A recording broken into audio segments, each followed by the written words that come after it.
পুলিশের বিশেষ অভিযানে আমি পুলিশ অফিসার ইনচার্জ নেতৃত্বে পুলিশ পরিদর্শক অপারেশন জনাব সঞ্জয় সাহা সহ সঙ্গী অফিসার ফোর্স সহ আমরা প্রথমে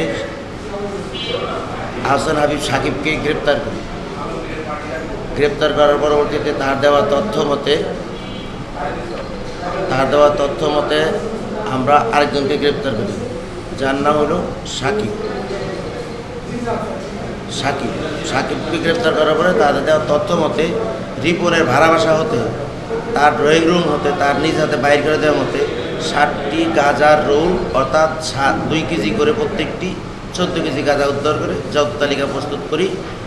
ওই সময় সাকিব এবং আহসানকে গ্রেপ্তারকারীর সময় তাদের মালের মূল মালিক আশরাফ পালিয়ে যায় এবং তারা জিজ্ঞাসাবাদে তাদের এই জব্দকৃত 14 কেজি মালের মূল মালিক হইল আশরাফুল, কসাই আমিরের ছেলে আশরাফুল।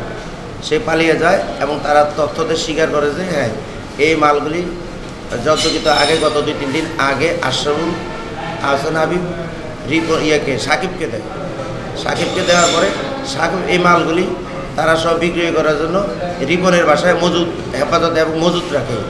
সোর্সের বিশেষ তথ্য মতে আমরা ওই রিপনের বাড়িতে যখন অভিযান চালাই সেখান থেকে আমরা রিপন এবং সাকিবকে গ্রেপ্তার করি এবং কৌশলে আশরাফুল পালিয়ে যায়। প্রিয় সাংবাদিকবৃন্দ, আপনারা জেনে থাকবেন যে গত মাসে আমরা একটা বিশেষ অভিযান চালাই বাগের বাজারে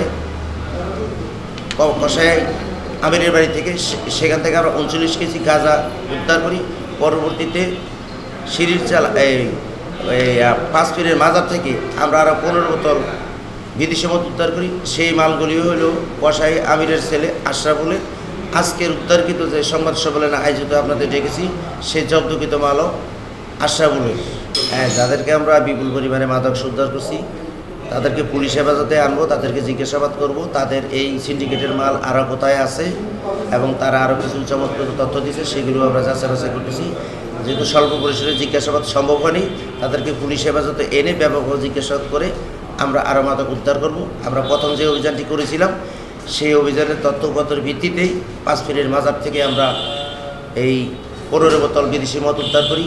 সেই আবার এই তথ্যের ধারাবাহিকতায় আমরা আবার রিপনের ভাড়া বাসা থেকে এই 2 জনকে গ্রেপ্তার করি এবং এই পরিমাণ মাদক উদ্ধার করি। আমাদের অভিযান অব্যাহত থাকে এবং কালকের অভিযান চলাকালীন সময় আমরা সাথে মিডিয়া কর্মীদেরও নিয়ে যাই। মিডিয়া কর্মীদের সাথে যৌথভাবে আমরা এই মাদকের নেটওয়ার্ক ভেঙে দেওয়ার জন্য অভিযান চালাই।